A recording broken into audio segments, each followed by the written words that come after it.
Welcome to the Vertical Sky Journal, the podcast that brings you everything you could ever want to know about Kilimanjaro. The climbing and the fitness, altitude and nutrition, the environment, the wildlife, and the people at the heart of the mountain. Today, the oldest and most famous route on the mountain, the only one with a bed and a roof at the end of each day, the Marangu Route, known to many as the Coca-Cola Route. It really is a pleasure to dig into the archives for this one. We're looking at a trail that occupies a truly unique space in the history of mountaineering. It definitely does. And, our mission today is to unpack what is actually a fascinating contradiction about Marangu. Right. Because it offers the most infrastructure, the clearest path, and, well, the greatest physical shelter on Kilimanjaro. Yet it simultaneously holds one of the lowest summit success rates of any established trail. Exactly, yeah. We really need to determine if having a solid roof over your head is actually worth the biological cost. And that contradiction is precisely what makes Marangu so compelling to talk about. But before we address the biology, we should probably look at the identity of the trail itself. Absolutely. Just the name alone, the Coca-Cola Route, it instantly sets a very distinct tone, doesn't it? It really does. It suggests something highly accessible, perhaps even a bit commercialized, Yeah, quite different from the rugged intimidation of a trail nicknamed the Whiskey Route, which is, of course, how we refer to the Masham Path. So where did this rather quaint Coca-Cola moniker actually originate? Well, the title is rooted directly in the early history of Kilimanjaro tourism. Decades ago, entrepreneurial local vendors would actually carry heavy glass bottles of Coca-Cola up the lower slopes. Oh, wow, just carrying crates of glass up a mountain. Exactly, just to sell them to climbers resting at the established huts. Yep. And, if you picture the sheer physical effort required to transport glass bottles up there simply to provide a moment of sugary comfort, you start to understand the character of this trail. It's always been the path of relative civilization, really. Spot on. I mean, the vendors are long gone now, obviously, but the nickname just stuck. It became a permanent fixture because it perfectly encapsulates the gentler gradient and the established infrastructure that defines the route. And that infrastructure is exactly the defining characteristic we need to explore for anyone listening. When you climb Marangu, you are engaging in the only hut-to-hut trek available on the mountain. Yeah, the only one. I actually often liken the experience to a classic European alpine route. Moving between mountain refuges in the Swiss or French Alps, rather than undertaking a rugged wilderness survival test under a canvas tent. That's a great analogy, actually. Because you are sleeping in these permanent A-frame structures at Mandara, Horombo, and Kibo. So how does that architectural reality alter the social fabric of an expedition? It alters it at a fundamental level, really. I mean, consider what happens on a traditional camping route. As the evening chill sets in, climbers tend to just retreat to their individual tents to seek warmth. Right, the group naturally fractures a bit. Exactly. But on Marangu, you gather in simple shared dormitory huts. Each climber gets a bunk and a mattress, which is brilliant, but more importantly, you share a communal dining hall. And those halls become incredibly vibrant spaces. You find yourself sitting at long wooden tables, breaking bread with climbers from all over the world under the glow of lanterns. It sounds incredibly atmospheric. It is. You hear a dozen languages being spoken, you swap stories, share anxieties, and just build this easy, relaxed camaraderie. It undeniably makes Marangu the most sociable route on the mountain. I imagine that shared enthusiasm provides a tremendous psychological boost, particularly in the early stages of the ascent. Oh, absolutely. But that camaraderie must eventually face the reality of the changing environment. The physical journey between these comfortable base camps is essentially a story of environmental whiplash. Environmental whiplash is exactly right. Because you begin at the Marangu Gate, stepping onto this remarkably gentle, well-trodden trail, and your entire first day is spent within a lush, vibrant rainforest. Yeah, the air is thick, it's humid, and it's loud with the sounds of the canopy overhead. You're completely enclosed by greenery until you reach the forest clearing at Mandara Hut. And that enclosure makes the transition on the second day just visually spectacular. When you depart the dense canopy of the forest, you burst quite suddenly into the vast, open moorland. It must be quite a shock to the system. It is. The shift is immediate. The air becomes distinctly cooler, and you notice it's much drier in your throat. And it's at this exact point, as you approach the sprawling complex of Horombo Hut, that the mountain finally reveals its true scale. Because that's where you see the striking twin peaks of Mawenzi and Kibo dominating the horizon ahead of you. Precisely. They provide this constant, towering reminder of the ultimate goal. It replaces the intimate, enclosed focus of the rainforest with a really daunting, vast perspective. And that visual exposure brings us to the crux of the expedition. You've arrived at Harumbo Hut, you're sitting at a significantly higher elevation, and this is where the itinerary forces a critical decision. Yes, the most important decision of the trip, really. You can push forward or you can stay. We constantly emphasize that day 3 must be treated as an acclimatization day at Harumbo. Completely non-negotiable, in my view. The strategy is to climb high and sleep low. So, climbers take a moderate hike towards the striking volcanic formations known as the Zebra Rocks, and then they return to Harumbo. What is the precise biological mechanism making this strategy so vital? Well, the mechanism is really a matter of atmospheric physics and basic human survival. Okay. As you ascend, the percentage of oxygen in the air actually remains constant at 21%, but the atmospheric pressure drops drastically, so the air molecules physically spread apart. Meaning you get less oxygen per breath. Exactly. With every breath you draw, your lungs capture significantly fewer oxygen molecules. Your body is suddenly thrust into a state of hypoxia. To survive that, your kidneys detect the lack of oxygen, and they release a hormone called erythropoietin. That hormone stimulates your bone marrow to manufacture millions of new red blood cells to transport what little oxygen is available. But that manufacturing process cannot be rushed. I mean, it requires time. Yes, exactly. The human body operates on a strict biological timetable. You cannot bypass it with enthusiasm or, just raw physical fitness. It doesn't matter how many marathons you've run. Not at all. When you hike up to the Zebra Rocks, you expose your body to a thinner atmosphere, which deliberately triggers that alarm system in your kidneys. Then, when you descend back to Harumbo Hut to sleep, you provide your body with a slightly richer oxygen environment to recover in, while those new red cells are actually being produced. Which perfectly illustrates why the standard 5-day Marangu itinerary is incredibly dangerous. It really is. And this brings us directly to the Marangu paradox we mentioned earlier. We see brochures advertising Marangu as the easiest route on Kilimanjaro because it offers a gentle gradient and beds to sleep in. Yeah, that's the classic marketing pitch. Yet, the 5-day version of this climb has one of the lowest summit success rates on the entire mountain. It seems entirely counterintuitive until you understand the biology you just described. The paradox is essentially a trap.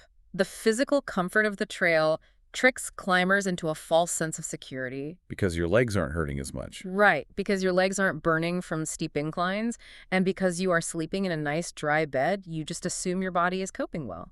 However, when climbers select the 5-day itinerary, they eliminate that vital acclimatization day at Harumbo. They just march steadily upward. Exactly. They march up, entirely starving their bodies of the time required to adjust to the dropping pressure. The physical ease of the terrain allows them to ascend faster than their bone marrow can produce red blood cells. And the inevitable result is severe altitude sickness. Yes, unfortunately. It forces countless climbers to abandon their attempt before they ever reach the summit ridge. Which is why we strongly urge every single climber considering Marangu to select the 6-day version.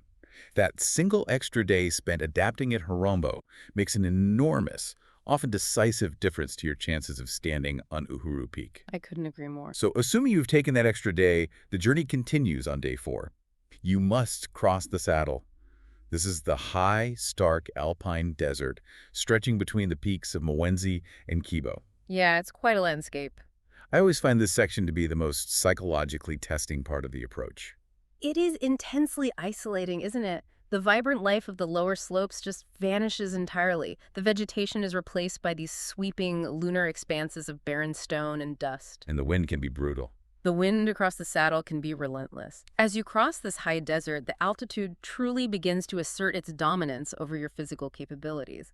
Literally every step requires conscious effort. And your destination at the end of that is Kibo Hut, the final base camp. I imagine the atmosphere inside the Kibo dining hall is vastly different from the lively chatter back at Harumbo. Oh, it's like night and day. It is quiet, it's tense, and deeply focused. You're just trying to force down a few bites of food and rest in your bunk for those brief, anxious hours before midnight. Because day 5 is summit night. And it is a brutal, freezing reality check. Very much. You wake in the dark, usually around midnight, and you begin navigating steep, demanding scree slopes by the narrow beam of your headlamp. It's a grueling vertical push, isn't it? It is. The immediate goal is simply to reach Gilman's Point on the crater rim just as the sun begins to rise. You're just hoping to see the ice fields illuminated in gold and crimson to give you that final boost of energy. And from there, you face the final exhausting push along the rim to the roof of Africa Uhuru Peak, Yeah. standing at 5,895 meters. It is an extraordinary triumph to make it there. It really is. However, the celebration is quite short-lived because you then face a massive punishing descent all the way back past Kibo Hut to finally rest at Harombo. Yeah, the physical toll of summit night cannot be overstated. You are operating on minimal sleep, you're fighting extreme altitude, and pushing your muscles to their absolute limit. And the descent is often where accidents happen, isn't it? Yes, mostly due to sheer exhaustion. Then, following a final night at Harombo, day 6 involves the concluding march downwards. You move steadily through the familiar moorland, back into the thick, humid air of the lush rainforest, and finally arrive at the Marangu Gate. Just to sign the registry, receive your summit certificate, and celebrate with the crew who made the journey possible. Exactly. It's a wonderful feeling. But this highlights a geographic reality that is entirely unique to Marangu.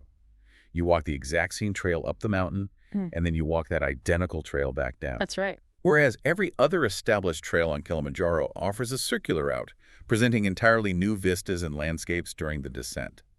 I have to push back a bit on the appeal of this. When you are utterly exhausted from the summit, is the lack of scenic variety on the downward journey really a fair trade-off simply to sleep under a solid roof? Retracing your steps just feels deeply monotonous. I get that. It is a deliberate compromise, though, and for many it is an entirely worthwhile one. You are correct that it lacks the sweeping, circular variety found on trails like Lemosho. Right. However, walking the same gentle, well-trodden path actually offers a distinct cognitive advantage during the descent. When you are suffering from profound fatigue, navigating new, difficult, or highly technical terrain is dangerous. Marangu allows you to just switch off mentally. Your feet know the path. That is a very fair point. You don't want to be making complex decisions when you're that tired. Exactly. Furthermore, you must factor in the weather. During the wetter months of the year, the guaranteed shelter of the huts makes this repetition undeniably appealing. The psychological comfort of knowing a dry mattress and a solid roof awaits you is a powerful motivator when the mountain is lashed by torrential rain. So, having weighed the undeniable physical comforts of the huts against the strict biological demands of acclimatization, we need to clearly define exactly who should choose the Marangu route, because it is definitely not for everyone. No, it requires a specific profile. The Marangu path perfectly suits climbers who genuinely prefer the structure of a real bed to the prospect of sleeping on the cold ground in a tent. Right. It is also an exceptional practical choice for those climbing during the wetter seasons who really require the absolute reliability of a solid roof. No. And it appeals strongly to budget-conscious first-timers, provided, and this is key, provided they make the non-negotiable decision to book the 6-day option. Yes, absolutely crucial. And we should also mention the operational baseline that underpins every journey we discuss. Yeah. Regardless of the route, Vertical Sky maintains a strict ethical standard. Always. This guarantees fairly paid crews who are respected and properly equipped, alongside the mandatory provision of supplemental oxygen on every single climb. That foundation of safety and fair treatment remains paramount, whether you are in a tent or a hut. Precisely. With that standard in place, if a climber's absolute priority is securing the highest possible summit success rate or experiencing the most varied, untouched scenery the mountain has to offer, where should they direct their attention instead of Marangu? If maximum summit chances or diverse circular scenery are your primary goals, you should really be gently steered toward the Lemosho or the Rongai routes. Because they're longer. Yeah, those paths offer extended itineraries and varied topography that naturally force a slower pace. That greatly aids acclimatization while providing stunning visual variety. Makes sense. Nevertheless, Marangu retains a real and lasting appeal. It is a wonderfully characterful historic trail. The key to success here is simply to approach it with clear intentions. You have to know what you're getting into. Exactly. Go in with your eyes wide open to the biological challenges of altitude. Embrace the communal history of the path, and absolutely ensure you give yourself that vital extra day at Harombo. It brings a fascinating thought to mind as we conclude our deep dive today. The Marangu route essentially offers a fascinating illusion.